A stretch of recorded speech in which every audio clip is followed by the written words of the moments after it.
भारत में मानसून को लेकर चिंता बढ़ती जा रही है। प्रशांत महासागर में अल नीनो की स्थिति लगातार मजबूत होने के बीच निजी मौसम एजेंसी स्काईमेट ने देश में कमजोर मानसून और सूखे के खतरे को लेकर अपना अनुमान और घटा दिया है। स्काईमेट ने अब पूरे मानसून सीजन में बारिश का अनुमान लॉन्ग पीरियड एवरेज यानी LPA के 85% तक कर दिया है। एजेंसी के मुताबिक इस साल देश में सूखे की आशंका करीब 70% तक हो सकती है। महत्वपूर्ण बात यह है कि कुछ महीने पहले तस्वीर इतनी चिंताजनक नहीं थी। अप्रैल में स्काईमेट ने इस साल देश में LPA की 94% बारिश का अनुमान जताया था। अब यह अनुमान घटकर 85% रह गया, यानी कुछ ही महीनों में मानसून को लेकर एजेंसी का आकलन काफी कमजोर हुआ है।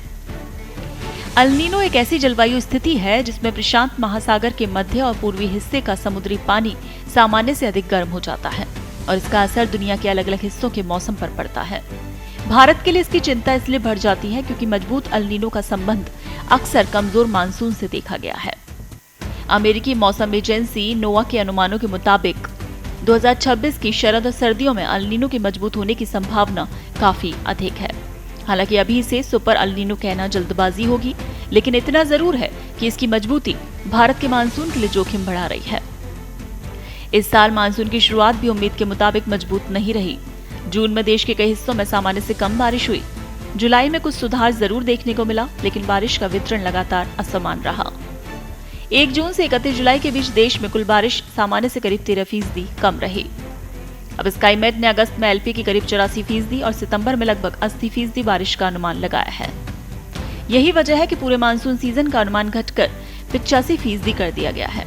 स्काईमेट के पैमाने पर LPA की 90% से कम बारिश सूखे की श्रेणी में आती है। हालांकि 70% सूखे की आशंका का अर्थ ये नहीं कि देश में सूखा घोषित हो गया है। इधर सरकारी मौसम विभाग IMD ने भी अपने मानसून अनुमान में कमी की है। अप्रैल में IMD ने LPA की 92% बारिश का अनुमान लगाया था, जिसे मई के अंत में घटाकर 90% कर दिया। यानी स्काईमेट और IMD दोनों के अनुमान मानसून को लेकर बढ़ते जोखिम की ओर संकेत कर रहे हैं। हालांकि स्काईमेट का मौजूदा अनुमान ज्यादा कमजोर है। कमजोर मानसून का सबसे पहला असर खेती पर पड़ सकता है। धान जैसी खरीफ फसलें बारिश पर काफी निर्भर रहती हैं और अगर बारिश की मात्रा कम हो रही है तो उसका समय भी बिगड़ता है, तो फसल उत्पादन प्रभावित हो सकता है और इसका असर आगे चलकर दाल, तिलहन और सब्जियों की कीमतों पर भी पड़ सकता है। कम बारिश ने जलाशयों में पानी का भराव भी प्रभावित हो सकता है। इसका असर सिर्फ खरीफ फसल तक सीमित नहीं रहेगा, बल्कि रबी की बुवाई पर भी पड़ सकता है। गेहूं, चना, सरसों जैसी फसलों के लिए सर्दियों में सिंचाई का पानी महत्वपूर्ण होता है। कमजोर मानसून खाद्य महंगाई के लिए भी चुनौती बन सकता है। बारिश की कमी से उत्पादन प्रभावित हुआ तो खाने पीने की वस्तुओं की कीमतों पर दबाव बढ़ सकता है। इसका सीधा असर आम लोगों की रसोई पर पड़ सकता है। हालांकि गेहूं और चावल के मामले में सरकारी भंडार फिलहाल एक सुरक्षा कवच प्रदान करते हैं। मजबूत अल नीनो के कारण 2015 का उदाहरण भी चर्चा में है।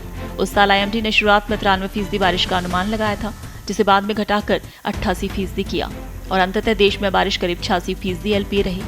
इस बार स्काईमेट का 85% का अनुमान इसी के आसपास है। हालांकि विशेषज्ञों के लिए जरूरी है कि 2026 को सीधे 2015 जैसा ना माना जाए, क्योंकि हर अल नीनो का प्रभाव एक जैसा नहीं होता। तो अब सबकी नजर अगस्त और सितंबर की इस बारिश पर है। अगर इन 2 महीनों में मानसून ने वापसी की और बारिश सामान्य के करीब पहुंची तो स्थिति संभल सकती है, लेकिन अगर बारिश कमजोर रही तो इसका असर खेती, जलाशयों, रबी की बुवाई और खाद्य महंगाई तक देखने को मिल सकता है। देश दुनिया की ताजा खबरें और वीडियोस के लिए अभी डाउनलोड करें पत्रिका ऐप।